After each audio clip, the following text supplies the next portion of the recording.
Okay, now we are recording. So thank you again, everyone, for attending the Empowered Aid launch of our online course to mitigate SEA risks in aid distribution. If you haven't already done so, please feel free to introduce yourself in the chat, with your name, your title, organization, and where you're based. For today's webinar, we'll be using the Q&A function. Feel free to type questions in there as we are presenting, and we'll plan to address them live in the live Q&A section at the end of this event. However, if it's a quick question you have, someone on our team may have a chance to type a reply as we're presenting. And so before we get started, one thing I am going to do is we are going to run a quick poll for you all on, what your experiences are like with the with doing online courses or with Empowered Aid, what your experiences have been. So we're going to administer a quick poll that you can answer, and so go ahead.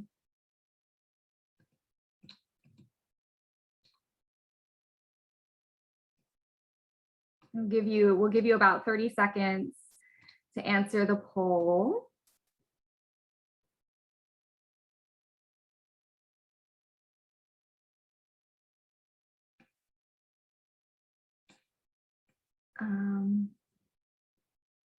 Hopefully everyone can see that poll come up on their screen. Just a quick one. And while I'll give you a few seconds to answer that, I'll just talk a little bit more about the Global Women's Institute. So the Global Women's Institute is a research institute based at the George Washington University that aims to build an evidence base that will spur action to address issues affecting women and girls, primarily looking at violence against women and girls or gender-based violence. So our work is primarily based in development and humanitarian settings, and we work with partners in those locations.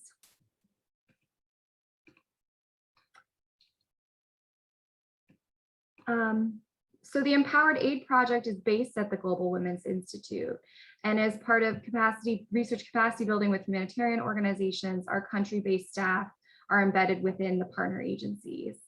So today we have with us from the Global Women's Institute, myself and Elizabeth Hedge and Alina. From CARE Lebanon, we have Loujine, Fattal, and Tala, Chammas. And from IRC and World Vision Uganda, we have Hope, Harriet, Brian, Matsiko, and Fred, Nyero. So the team members will introduce themselves as they speak, and I will upload the bios of everyone in the chat as we get going. And below you see a picture of the entire Empowered Aid team from across Lebanon and Uganda, IRC, World Vision, CARE Lebanon, and another NGO we worked with in Lebanon, Uganda. And we're excited to present to you today on our work on behalf of all of us.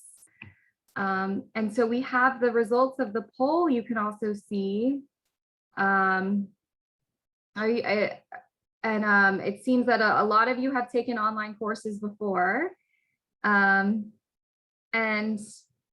we have some of you who are familiar with Empowered Aid, but a lot of you who seem to be new. So we're excited to see so many new people here with us today joining. And with that, I will hand it over to Alina, who will share a bit more on a background on the Empowered Aid and the course. Okay, thank you. Thank you, Liz, and welcome everyone. So we can see that about a third of you are familiar with Empowered Aid, which is wonderful.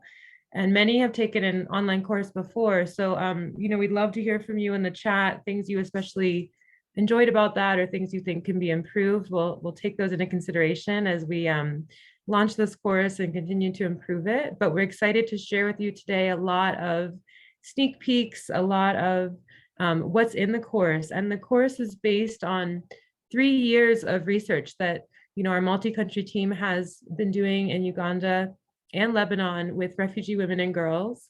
And you can see here on the left our big research question, which is, how might the ways we deliver humanitarian aid increase the risk of sexual exploitation and abuse within affected populations? And this comes out of my own and others' experience working as an aid worker in many different emergencies and seeing how the ways that we deliver food, shelter, other urgent needs that people have can actually open up situations that are quite risky. And we know that sexual exploitation and abuse can affect everyone, but women and girls are particularly affected. So that's why they're our focus. And very little is known about the magnitude of SCA in humanitarian context. So our goal with Empowered Aid was to mitigate these risks by creating or adapting aid delivery models that work to actively reduce what is this underlying cause, which is these power disparities, and give women and girls a sustained voice in how aid is delivered. So really focus on participation, not only in the research, but how we can further our participation and power sharing in programming, which is really what we need to do to stop the reports that we keep seeing, right? Even most recently from the experience in Congo. Next slide, please. So the design of Empowered Aid, I know some of you, this is the first time you're hearing about it. We'll be talking about the research a little bit in this webinar, but we also have recordings of our launches for the first and second phase of the research on our website, which Liz shared. And we have all of the reports, briefs, et cetera, there as well. So I invite you to look through those, and you'll learn about it throughout the course if you take the course. But the first phase, it's participatory action research. So it's a human-centered design, feminist research. And our big question here was, again, how are aid distributions creating or reinforcing opportunities for sexual exploitation and abuse? So we conducted this research with a group of 26 women and girls in Lebanon who are living there as refugees from Syria, and 29 in Uganda who are living there as refugees from South Sudan. And they observed in their own lives and the lives of their peers what risks they were facing. They chose the types of aid to be studied. So food, water and sanitation, shelter, fuel and firewood, and cash and voucher assistance were the types of aid chosen. And they told us not only what the problems were, but what could make them, what were the solutions? So what were things that were needed to adjust or change in aid distributions to make them safer? And we took those recommendations, and then in the second phase, we actually applied them to distributions in both countries, expanding our partnerships, as you can see here, to include IRC and World Vision Uganda, CARE, and ORDA in Lebanon. We conducted 6 different pilot distributions across both countries, including at general food distributions in Uganda with World Vision. And we applied their findings. So we, for example, at one of the food distributions had a site where all of the staff were women and most of the volunteers were women, because one of the priority recommendations from both countries was to have more women aid workers. And then we adapted the monitoring tools that NGOs were already using to better pick up SCA risk and to better measure whether aid recipients felt safe. So we could actually see if these recommendations were feasible and if they were effective, if they made a difference. We found that they were. We have all of those reports on our website, and we'll go into that a little bit more today, and the course does go into it in detail. And so in this third phase, we're focusing on disseminating the findings, including networking and online training led by the Women and Girl Refugee researchers. And you'll meet some of them through the course, and you'll see some of them today. And then we have technical advisory groups in both countries and globally, consisting of local women's organizations, NGOs, national researchers, as well as UN and INGO members and government members. We have some of those members here today that you'll also hear from, and they've been guiding and supporting and informing the research over the 3 years. Next slide. So when we look at the course, our goal here is really to support aid workers and researchers to better prevent SCA and aid distribution, and to do this through applying the findings and recommendations as I just described, by supporting learners to listen to diverse women, girls, and other members of affected communities, and also to employ participatory processes and feel really comfortable using them in your work. So these are 3 of our larger goals with this course. And we hope to support you and your colleagues in doing these things. And again, you'll see today, it's a very interactive course. There's a lot of different ways that we support this learning so that you are finding ways to kind of practice and test your knowledge and try out different things throughout the course. Next slide. We welcome learners from all fields. Again, our focus has been on humanitarian aid workers, practitioners, researchers, really also people working in development in any setting where this is occurring, which is really almost every setting. And those interested in better engaging women and girls. The enrollment is free. It's a self-paced course, which means that you can start and end at any time and you can go through the modules at your own pace. We'll also be offering live discussion sections, and Liz will share more on this later. And registration is open today, so we're really excited to launch this. You see the website here. We'll be pasting it in the chat. So we encourage you and your peers and networks to register for the course and to start there. I do want to say it's not a course that allows you to become a certified safeguarding lead, but I think it is a course that anyone working in safeguarding would do well to take, as well as those working in any other sector. So maybe this is your first exposure to the issue of sexual exploitation and abuse writ large. I'm hopeful you've had some exposure to it through codes of conduct and other things like that, but maybe it's your first kind of deeper dive. Don't worry, you can take this course, and we have bookmarked and roadmapped many other courses that are available. So if you need some background information about SCA in general, if you need background information about some of the research methods that we talk about, you can find other courses from this one to take. Next slide. And then just to do a little overview of the modules, and we'll have our team taking you through each one today. We start out with understanding SCA in humanitarian settings, and then move into recognizing women and girls as experts really on this. And then how to engage them better, and also how to apply the recommendations that they put forward and that we found to be effective. And finally, how to use participatory methods in humanitarian settings. You can see a still on the right from one of our case studies, and all of the case studies, all of the content is based on the 3 years of research. You'll read many of the actual qualitative data. So all of the quotes, the voices that you hear, that you read, are coming from that research and are based on real life scenarios. And with that, I will hand it over. I do want to say there's a certificate at the end, so you do get a certificate of completion. And now we're ready to take a deep dive into this content. So I'll hand it over to my colleague, Hope.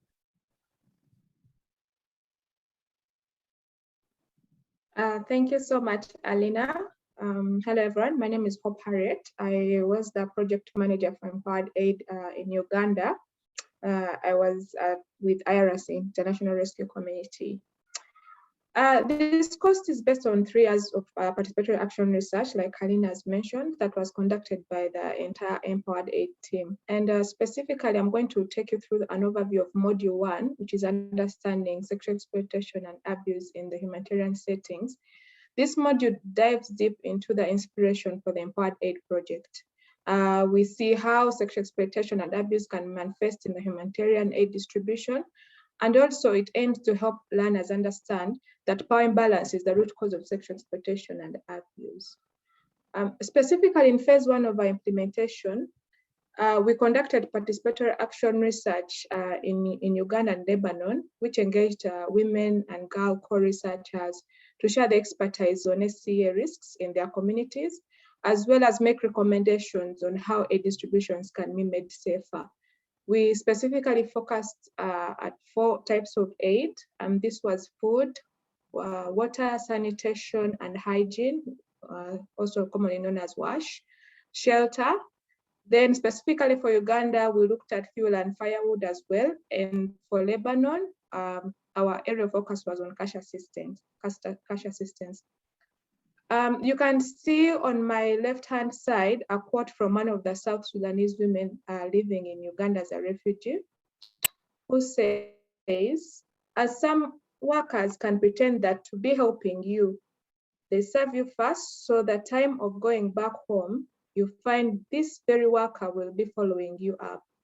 and will begin to discuss with you a lot of things and also bring the issue of helping you, trying to make relations with you because he has helped you.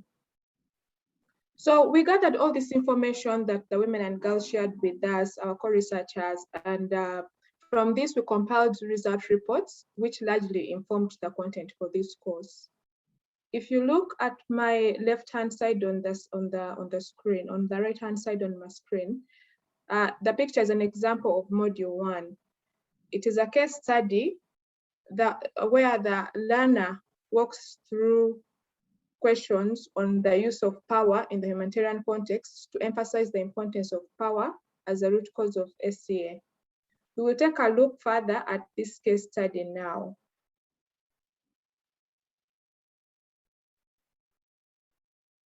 Now we click begin to start the case study.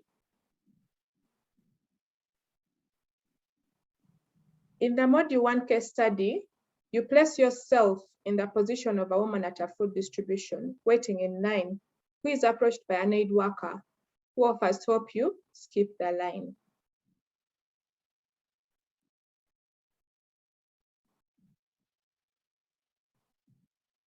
Then from there, you are asked to answer questions from the scenario on what risks are present and what type of power is being used and how consent is played out. Now we are going to take a minute to listen to the first scenario, and I'll request my colleague Liz to play this for us. We have been standing in line for almost 2 hours in this heat, and the line has not moved. And the men in the line and others standing around waiting won't stop harassing us. I hope this line moves soon so we can get our food and go home. Great, thank you so much, Liz. Now we are going to get an opportunity to answer this question together. We have 3 responses over there. We shall give you 30 minutes to think about it, read through the section, the options that are available and select either option 1, 2, or 3, and then put your response in the poll that has been shared, being displayed on your screen right now. After which we shall share the result with you.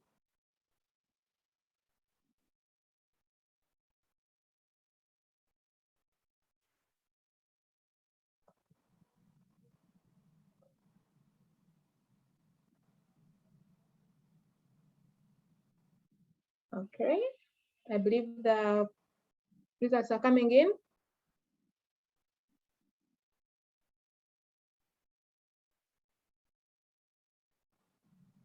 Great.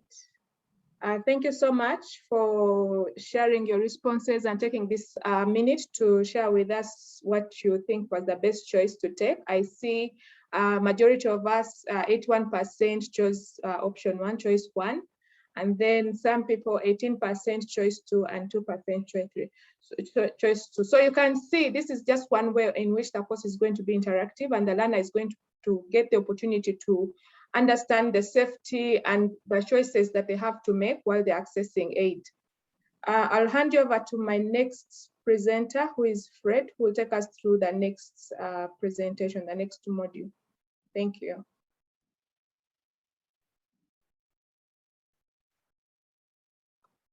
Thank you, Hope. Good morning, good afternoon, good evening. Fred Nyero is my name. I work for World Vision Uganda as a Gender and Protection Officer based at the Respond West Nile. I'm going to take you through module 2. In module 2, we are going to go in depth looking at the different share risk areas in humanitarian setting that the women and girls shared with us in phase 1 of the research. And we will highlight the importance of listening to women and girls in your programming and research, as they are the expert on ACA. You need to take that statement seriously, that women and girls are the expert, and we need to listen to them when we are programming or when we are conducting research.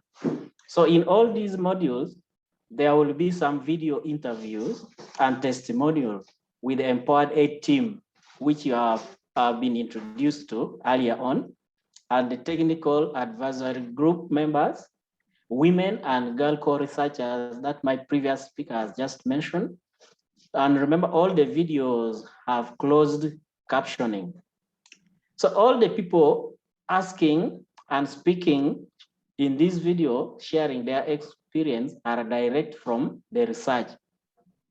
They share their experiences working on the project and knowledge to listen to women and girls, and then applying the recommendations that the women and girls came up with. We will also be able to show you a short clip from one of the videos in our second module that features women and girl co-researchers from Lebanon and Uganda sharing what they learned from the project or how the project impacted on their lives. Thank you. Liz, can you play that clip, please?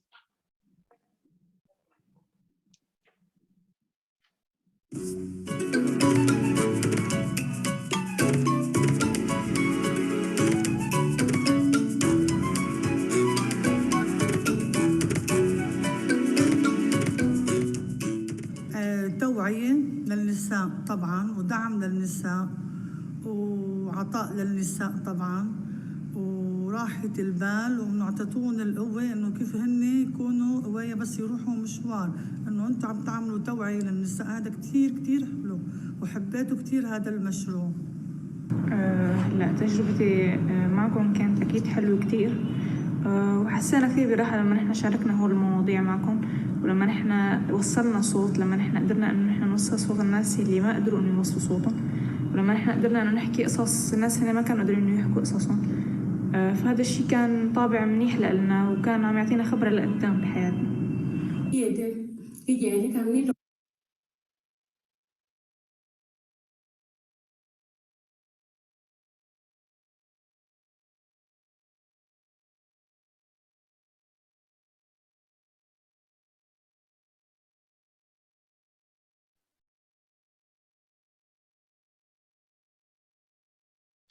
Hi everyone, this is Tala Chammas, and I'm the Research Project Officer for Empowered Aid with Care International in Lebanon.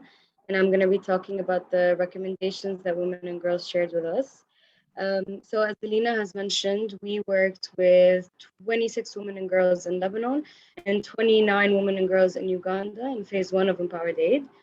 And they shared with us the risk areas, which are included in module 1, but they also shared with us the recommendations that they believe would make distribution safer.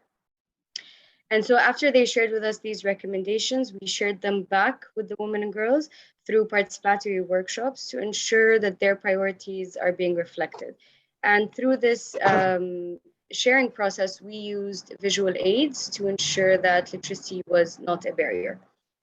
And so women and girls in both Lebanon and Uganda call on aid agencies, governments, donors, humanitarian actors to put the following recommendations in place. Ensuring that there are sex-segregated lines at distribution points, increasing female representation in aid processes, providing transportation support and accompaniment systems, as well as increasing security at distribution points and increased sensitization on SEA and reporting mechanisms. Now, despite being very different contexts, there were shared recommendations between Lebanon and Uganda, which comes to show that women and girls everywhere face similar risks and face similar fears, which aid agencies should take into consideration in order to make distribution safer. Next slide, please.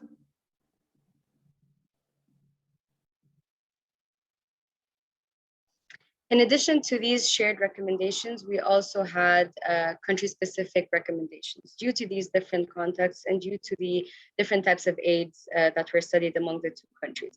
And so, for example, in Uganda, where the rural settings mean that distribution points are far apart from each other, and women and girls have to interact with the host community in order to collect water or firewood, this exacerbates existing power imbalances and can increase the perpetration of SEA in exchange for access. And so that is why in Uganda, it was recommended to ensure better lighting and closer wash points, as well as dispute resolution sessions with the host community. And it was also recommended to ensure support on how to safely construct houses and ensure women response mechanisms. Now, in Lebanon, a lot of the recommendations were around cash. And so it was recommended to ensure financial aid through cash assistance, as well as sessions on how to safely and securely withdraw money from ATMs, and other recommendations that were overall around providing supervision and having the aid being distributed to homes by same-sex teams, and assigning pre-assigned times for women and girls and beneficiaries to collect the aid. Next slide, please. So Module 3 will help learners better understand these recommendations, both the shared and the country-specific, and how to apply them. You will also find methods on how to better engage women and girls in programming and how to build in reflection, so you can work with them on uncovering these recommendations that will make distribution safer for them. So now Liz will take us to Module 3 on engaging women and girls to better prevent SEA. And here you can see that we have displayed the recommendations and visual aids so you can explore them further. So on the left, you will see a picture by our Uganda team that visualizes the importance of having segregated lines. And on the left, sorry, on the right, this was on the left, on the right, you will see a picture by our Lebanon team that ensures the importance or visualizes the importance of increasing female presence across the distribution points. Thank you, Liz. And now I will hand over to Brian.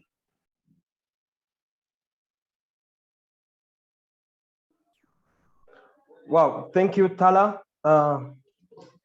Good afternoon and good morning, everyone. I am Brian Matsiko, working with World Vision Uganda as a monitoring, evaluation, accountability, and learning officer in the Uganda refugee response.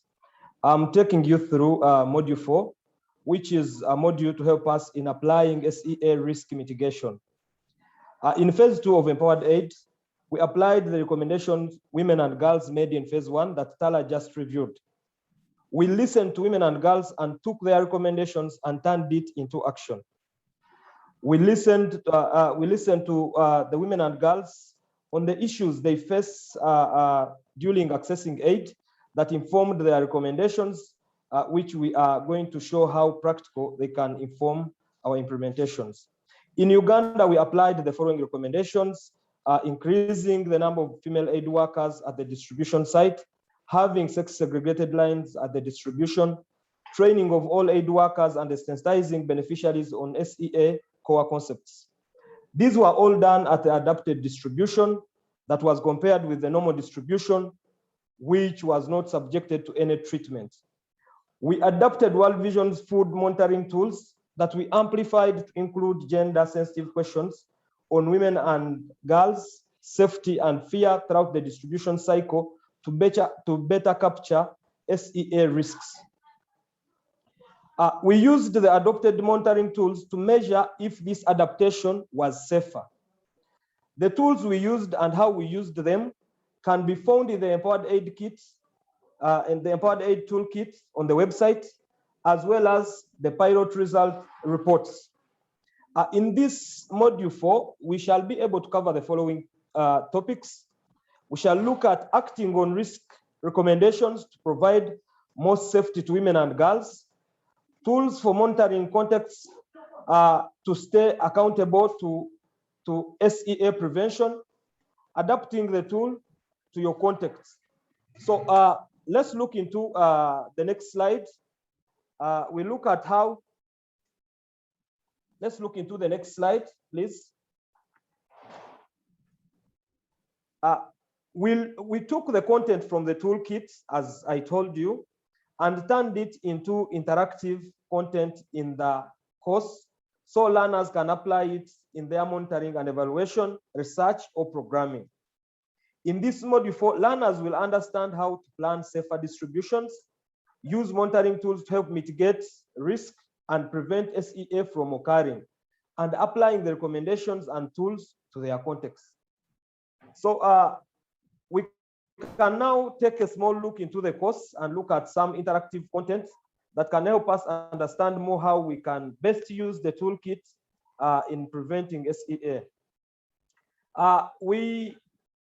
We are currently looking at a diagram showing the distribution process. You see, before distribution, we do planning, we do trainings and practice. We ensure that our workers, the aid workers, the people involved in the distributions are trained and they are aware of the SEA core concepts. Then during the distribution, you are able to use some of these tools like the safety audits, the point of distribution questionnaire. For example, if you hover over the point of distribution questionnaire, you see one of our research team members in Lebanon shared and said, just being asked the questions in the POD2 made women and girls feel safer. You show them you care, you are trying to do something positive, protecting them. Refugees are missing the element of safety. Yeah, and during, after the distribution, you have already conducted your distribution. You can follow up the beneficiaries or the aid recipients with a household survey, the focus group discussions, and debrief and reflections. Thank you for that. And these tools we adopted are the same tools you are using currently in your different implementations. It's just a matter of amplifying them with SEA, with SEA and risk questions to ensure they help you track this in your implementation. I'll now hand over to Loujine, our team member, to carry on with the next presentation. Thank you. Thank you, Brian. Hi, everyone. This is Loujine Fattal, and I'm the Empowered Aid Research Manager in Lebanon, working with CARE Lebanon. In Module 5, we are going to cover the use of participatory methods, which we used in Empowered Aid to engage women, girls, and communities. So basically, for Empowered Aid, the process was as important as the products, in which we emphasize participatory methods throughout. We want to encourage others to use these methods to engage women and girls in their programming and research, so we have provided all the materials we used to do so. Here at the slide, you can look at some of the toolkit and facilitation manuals we developed, such as the participatory action research workshops, the participatory action research toolkit, and the action analysis workshops. All of these facilitation manuals and toolkits include participatory activities such as role-playing, open-ended stories, and community and body mapping. Next slide, please. In Module 5, using these methods, the participatory methods in humanitarian settings, learners can understand how we use them in qualitative and quantitative research and how they can apply these methods to their own contexts. For example, even in the analysis processes, they were participatory, with the team learning and analyzing together. You can learn about all the different stages of our processes, including analysis, in Module 5. Next, we will watch one of our videos in Module 5 that features Harriet, one of our Uganda research managers, talking about participatory qualitative analysis process. Like in Module 2, you can see the video is directly embedded in the course itself.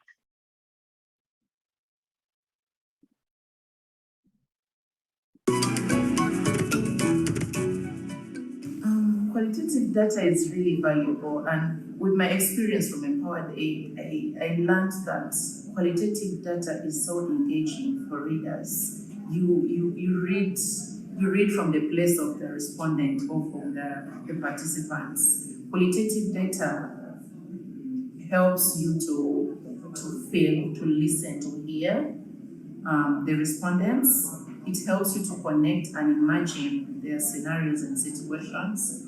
And I think it provides the readers with a lot more content in terms of the feel of the issues that the women are talking about. qualitative data.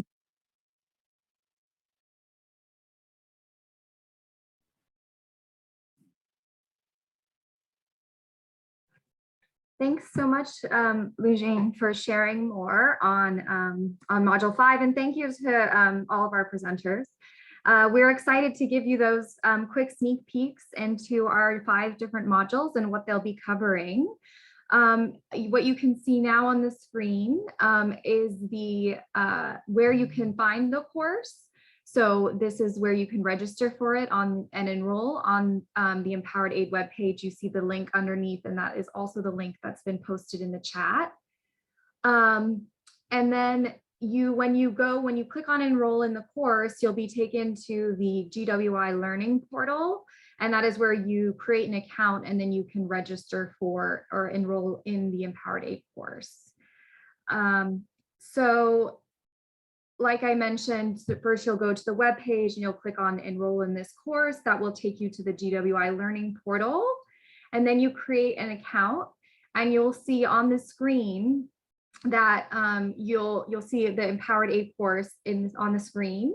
And you click on that course and then you click on the button that says enroll me and you will be able to access the course. And there are some small questionnaires that you have to fill out before you can begin the course, but it is self-paced, like Alina mentioned, and to receive, there's a certificate at the end. To receive the certificate, you just have to complete the course. So it's a completion certificate, not a scored or graded course.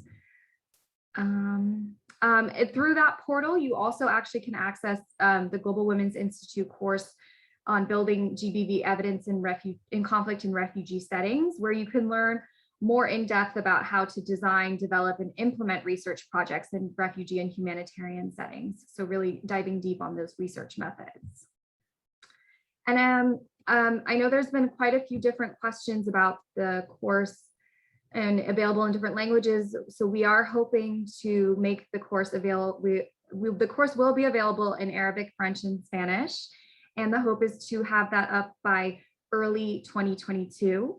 As well as at that same time, we plan to launch live facilitated discussions, and we will put together cohorts across different time zones. So if you are interested in taking part in a live facilitated discussion, you can, you will be able to fill out in the course a survey on your interest level, or if you're not, that's okay. So, what will happen though, if you do decide to take part in a live facilitated discussion, you will have to take the course at the same pace as the group of people who will be taking, who want to take part in the live facilitation discussion. So that will be about 2 weeks to complete a module, and then we'll have some discussions within those. But for right now, that live facilitation discussion component is still being worked through, and that will be, again, live in early 2022. And we will be hosting a Q&A in just a few minutes so we can share more, so we can answer more details on the logistics of the course if needed. And then I will hand it over back to Alina, who will close us out, and we'll begin the Q&A. Wonderful, thank you, Liz. And I was just answering some questions in the chat as well. So just to say again, I've sent the links to both the Uganda and Lebanon reports in the chat, the direct links, but all of this is on our resources webpage. So when you go to the resources webpage, you'll see, and Liz, I wonder if actually we could just share the resources webpage, like just do a live screen share of that. Just to show everyone that you'll see there's 3 sections. So the first section actually has all of the reports and policy briefs and articles coming out of Empowered Aid. So here you see pilot reports. So from our phase 2 pilots in Uganda and in Lebanon, you can read about those there. And then if you scroll down, you see the phase 1 report. So this is the link I just sent to the Uganda report. We also have a series of briefs. So, if you can't read the whole report or you want to share it with colleagues who probably aren't going to read it, there's an 8-page brief. And then these other briefs are sector specific. So for food, for WASH, for fuel and firewood and for shelter, the 4 types of aid chosen by women and girls in Uganda to focus on there. And we also have one on COVID-19. Same for Lebanon. And so all of those are really, short and geared to action and very focused on what can be done and practical ways to do it.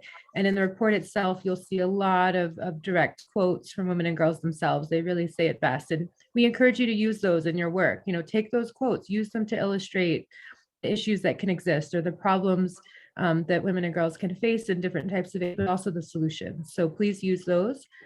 If we go to the top, the second tab, we have a lot of other resources for you. So the second tab is where we have things like our manuals, our toolkits.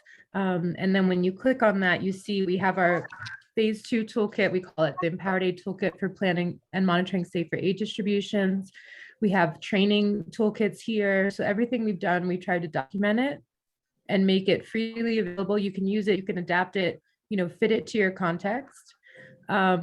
Many of these are also available in other languages. And if they're not, you can see, for example, the phase 2 toolkit is in Arabic, French, and Spanish. And the phase 2 toolkit also has, maybe Liz, you can just highlight it if you scroll up a little bit, this shared box folder. So that link is right there. We don't necessarily need to click on it, but the folder itself has many other resources for you. So we have a whole webinar explaining this. So if we go to our final tab under presentations, blogs, and podcasts, you can see that we have, first of all, we have a video that's in Arabic from our Lebanon team geared towards explaining the findings. We actually use this with community members and with the women and girl co-researchers in Lebanon. So it's a great video to use. It's subtitled in English. We worked with an excellent animator in Lebanon, Kareem Kolilet, and the Lebanon team led the development of this video, which we love. So that's there. You can see the webinar I just mentioned on the toolkit is there. And that goes in depth about the toolkit, all the other resources. Other presentations we've done and panels we've been on are here. And then also here is the webinar from our first phase 1 launch. And that is where we go in depth into the findings. So we encourage you to kind of, as you have time, look at what's here, look at these resources, share these resources, use them, adapt them, etc. And if you have a chance to get in touch with us and let us know what's useful, what you'd like to see more of, we're always happy to hear that. I don't think we can give an exact timeline for when the course is going to be available in other languages because we're working with some different translators, and it just, we're really, we have a really multimedia course, and it includes a lot of videos. We do a lot of subtitling. Accessibility is really important for us, so closed captioning. So it does take a little bit of time. Liz, feel free to chime in if you want to give any kind of time window, but I can say that, we're working to have that ready soon, and that we will have it on the enrollment page as soon as it's ready. But also, I put in the chat, if you follow Global Women's Institute on social media, if you sign up for our newsletter, you'll see it there. So if you kind of want more passive, updates, feel free to sign up for the newsletter and you'll see it there. Yeah, the plan is to launch the other language courses in early 2022. So look out for January, late January, early February of 2022, we'll launch the other languages. And then I see there was one issue with the newsletter. So if that's not working, if you want to either put your email in the chat to everyone or send it directly to Liz or I, we're happy to just put you on the newsletter on our end. That's no problem. I also wanted to say that for the course, I mentioned the accessibility, and then all of the documents I just showed you on our website. All of those documents are remediated. So that means for people with low vision that you can use software to have those read out loud. So we want to make sure things are as accessible as possible, but we're always interested in hearing how to make it more accessible. So there's a great question about how long the course takes. We think each module should take about 45 minutes, but it obviously varies with the time the learner can sit and work on it. They are self-paced. But we really, really encourage you when signing up for the course to make sure that you, actually, I think we've made it required. There's a small questionnaire at the beginning. We have a few questions from you. This helps us improve the course. some of these questions are also about how your comfort or knowledge with different areas of SEA risk mitigation. We're not doing that to test you. We're doing that to test ourselves, to see where you are at the beginning and where you are at the end, and if we're actually achieving our aims or if we need to make things better. So we appreciate you for filling out those questionnaires. One of the questions is about whether you would be interested in a live discussion section. And we are going to use your responses to organize those. And we'll actually have many of my co-presenters you've seen here, including ourselves, Liz and I, leading those discussion sections, but also team members in the different countries, really people with direct experience. And so that you can have them as a resource, but also each other really, and start to form, have a cohort, have a group of people that you're going through this with, you're discussing ideas, you're saying, I really like this thing about working more with transport drivers, but in my context, this is who we have, and this is the difficulty, and what are others doing? So we want those to be really resourceful networks that we're building through the course. So please let us know if you're interested, and we'll be organizing that. And then I think we have I'm just scanning for any other questions. We can post the link to the video from Lebanon. Somebody would like the direct link to that video. So I think we can do that. And then you can see Liz getting it now because we can still see her screen, all the work she's been doing this whole webinar. We want to thank her for that. And then I just want to say in closing that we have also used participatory methods to develop the course. So really we want to thank all of our panelists, all of our different team members in each country. You don't see all of them here. The women and girls themselves. We did it together, we made it together. We designed it together, co-designed it. So we're really happy to present that to you. We are funded by the U.S. State Department Bureau of Population and Migration. So we want to thank them for the support that's made this possible. And continues to make it possible through Empowered Aid 2.0, which is where we'll be scaling up the work on safer aid distribution and also the work with this course and with all of you. So with that, I think I'll hand it over to Liz. You'll hear from one of our tag members now in Uganda, Farida Charity. She's part of the Yumbe District Women's Council in the area of northern Uganda where we work. And we also have some other tag members. I know Farah Hamoud is here from UNICEF in Lebanon. I saw in the chat. We probably have others as well. So we welcome you to share your experience in the chat. So we'll hear from Farida, and then we'll open it up to more general Q&A if there's any questions we haven't answered yet.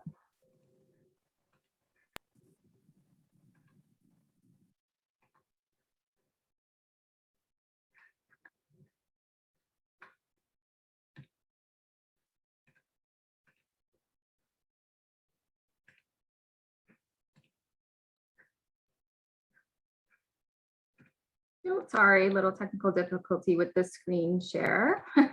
Apologies. And actually, while we're getting that ready, Liz, I know that there was a question about the information dispute resolution mechanisms and how that links to SEA. And I typed some answers in the Q&A, but Hope, did you want to add anything to that? I saw that you also marked that one.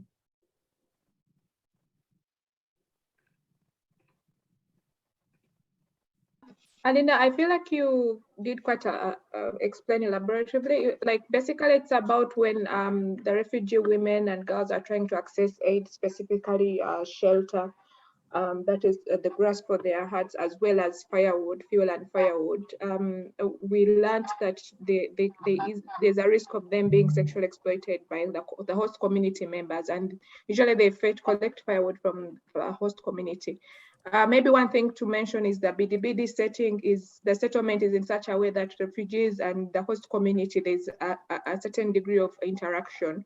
So there's a higher risk because all the programming is concentrated in the refugee community. That means we are not engaging the host community. So we learned that there's a high risk of exploitation over there. And one of the recommendations that the women and girls gave us is having those conversations with the host community members, but also in the event that a case comes up because a host community member has sexually exploited a girl or a woman, how do we resolve that? How do we make sure that we hold the perpetrators accountable even when they're in the host communities?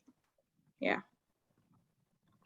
Thank you, Hope. That's really fantastic information. Thank you so much. And then I see Laura has asked in the Q&A, could we use the course to train our staff organizing distribution? So we'll just answer that live as well.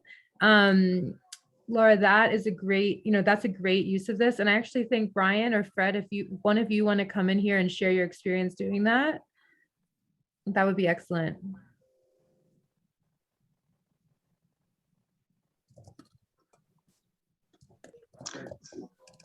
Yeah, thank you, Alina. I think the answer to that is yes, because as World Vision, we are also involved in food distribution, and we have already been piloting these toolkits in training our staff, and actually it is very useful to make sure that staff benefit from the knowledge that is in the toolkit. So the answer is yes, you can use it to train your staff who are doing distribution. Thank you, Alina. Thank you. And I see a few questions about the course registration. So confirmation email, one about not being a GW student and one about not seeing the course listed. We'll answer those in a moment. I think, Liz, if the video is ready, we can play that first, and then we can get back to these questions. Yeah. So I'm going to play this video now from our tag member charity in Uganda. Thank you very much. I'm called Charity Farida. I am the chairperson in Yumbe District Women Caucus in Yumbe District, where Bidibidi Refugee Settlement is hosted. I am very grateful to share with this team why I think it is very important for humanitarian personnel to take up the Empowered Aid online course to mitigate SIA, risks of SIA. Just as the title indicates, sexual exploitation and abuse is everywhere. So I think if the humanitarian personnel can take up this course, it will help them to prevent SIA in our communities. I would even encourage that it should not only be the humanitarian workers, but every personnel who works with women and girls must take this course, because it is very important. Sometimes SIA happens when they don't know, when the perpetrators actually don't know that they are causing SIA. But also, victims sometimes do not know that they have been victims of SIA. So it is very important for every human aspect to take up this course, such that we prevent our women and girls from sexual exploitation and abuse. Okay, thanks so much, Liz, for that. And you can see Farida's describing some of the realities and even some of the lack of awareness and need for awareness raising about what this kind of abuse is, and that, aid should be freely distributed. No one should ask you for anything in exchange, whether that's sex, money, otherwise. A lot of the realities that she sees in her work and that she's using Empowered Aid and other tools to address. We thank you all for your time. I think we just have a few questions about the course sign up and making sure, that you're getting a confirmation email, all of that. So I'll hand over to Liz. If there's anything, Liz, you want to share now? Yeah, so the course, you should see it on the featured courses page. It is live. When you do enroll, make sure you are enrolling as a student when you create your account online. And then when you go to the featured courses page, you should see the Empowered Aid course. And it is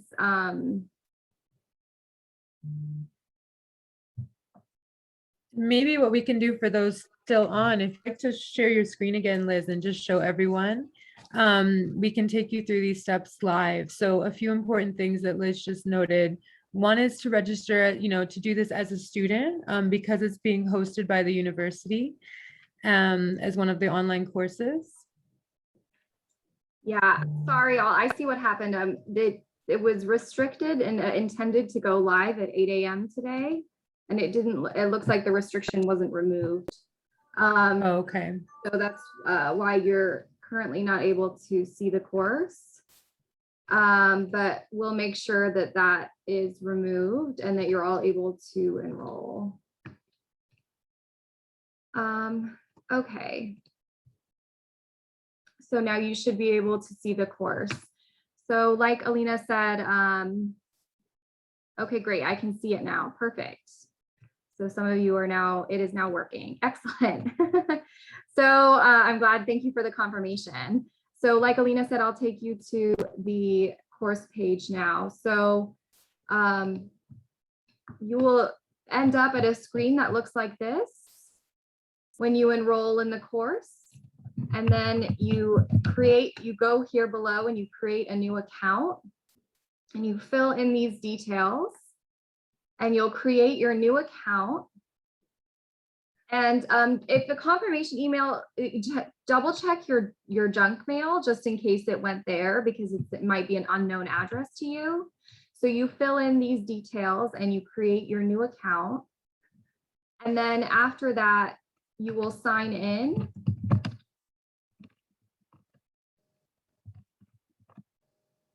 And then at the top page here, you'll see the Empowered Aid course. Underneath it, you see the GBV, Building GBV Evidence course that I mentioned. And you click here, and you should be able to enroll in the course. If I show you all as a student what it should look like.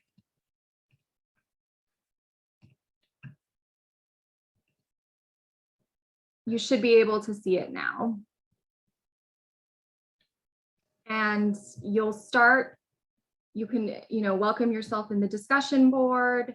This is where you'll fill out the live facilitation discussions, you submit your feedback, you click on each section and to take you to where you answer the questions, as we mentioned. And then you can see each of the modules here.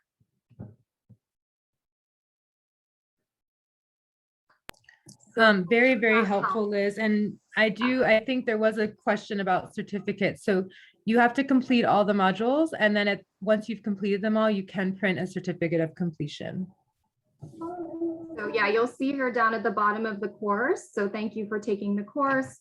You are able to download the Empowered Aid certificate once you complete all of the modules and the assessments.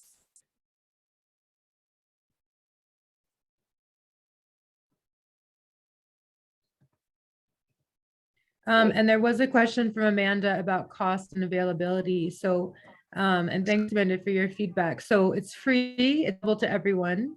It's targeted to both humanitarian aid workers and those doing research in humanitarian settings. But really, somebody had asked, Laura had asked about using it to train staff organizing distributions. That's one of the main target groups we were thinking about when creating it, right? We want to make it accessible and practical. Different modules maybe have different levels of interest. So for example, module 4, applying the recommendations, is going to be really, really, of use to staff and distributions. Module 5 on participatory methods, great for researchers, but also great for programming. All programming really, from design through implementation, monitoring, evaluation, should be participatory. So really all of it's applicable to everyone. That's why we require all 5 modules for the certificate of completion, and it all builds. You'll see how it connects and builds together. And it's based on this 3 years of work. So we do have an email, and maybe Liz, you can share in the chat. We have an email account set up. So if you have questions, if you have difficulties while you're going through the course, some of the questions now, like I'm not seeing my confirmation email, or maybe something else that you're wondering about, you can email empoweredaid@gmail.com and we'll be able to support you there. Yeah, okay. And Mina, I think you're seeing a bit of an issue. So Mina, we'll take your email down from your chat message, and I think we can troubleshoot with you directly if you're still having issues. And then Amanda's asking, how long would a user have access to the interface? So that's a great question. So Amanda, I think what you're asking is, once you've gone through all the modules, would you still have access? My understanding is yes, as long as you're enrolled and, as long as you have your login info, you can always go back and look at it. You just need to make sure all those modules are completed before you can get the certificate. But even if you're doing the course and you're doing module 3 and you want to go to module 5 before you do module 4, that's okay. We're not, we know that people learn in different ways, and the way that the content is created, we don't actually require it to be done in sequence. You can jump around, but we do require all of it be done before it's considered completed. So you would still have access. So I think that, you know, we have a few, as I said, a few people, if you're having specific difficulties, please email empowered8@gmail.com. We'll also take the email addresses that have been shared with us here, but it looks like others are accessing the course and already starting. So congratulations, you're some of the first learners, and we feel grateful that we have, that you're signed up and that you're participating in this. And we do have a feedback survey at the end of the course. So we really appreciate everyone's time and sharing the experience with us. And again, anything you think can be improved, please do that.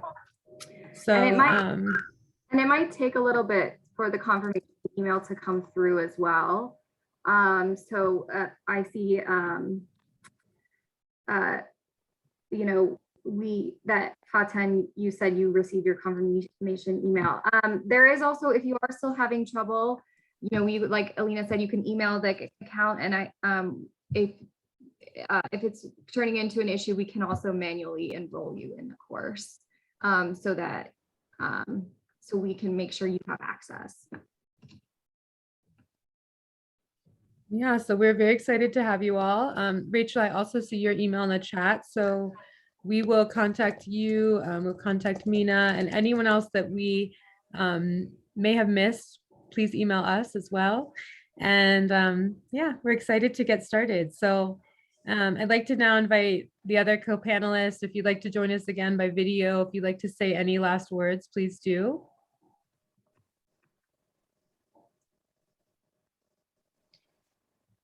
I would just like to thank everyone for joining and for being so interactive and having so many comments and questions. This makes our work feel very worthwhile, and we're very proud to put it out there and have all of you guys go through all of the steps that we went through over the past 3 years. And so thank you. We hope you enjoyed this course as much as we enjoyed making it.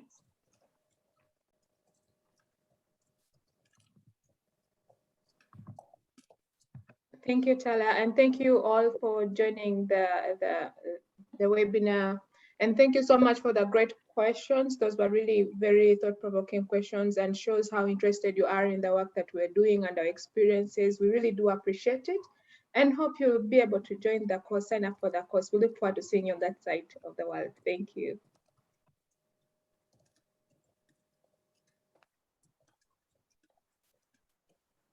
Yes, thank you, everyone.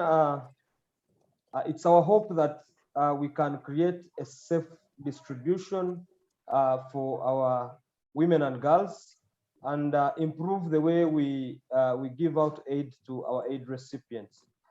It's a great pleasure that you joined in, and we all hope that everyone who joined in can take on this course, and it improves the way we distribute aid to women and girls, and the aid recipients we are reaching out in all over the world in the different places. Thank you.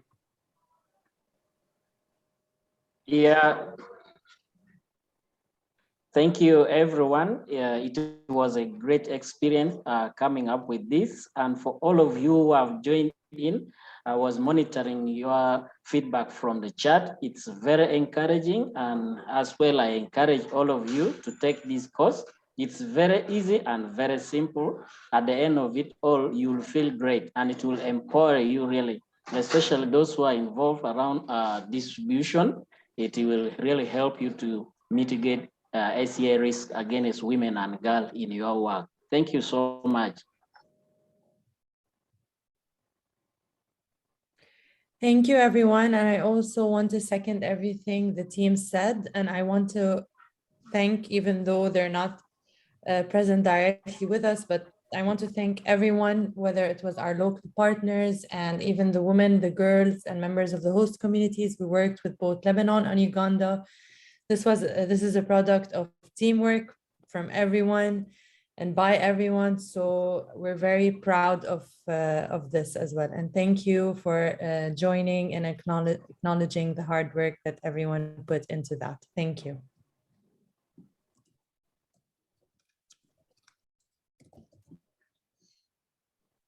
Very well said. So with that, we will leave you to your day, but just can assure you that we will be sharing the recording out with registrants and putting it on our website on the resources page.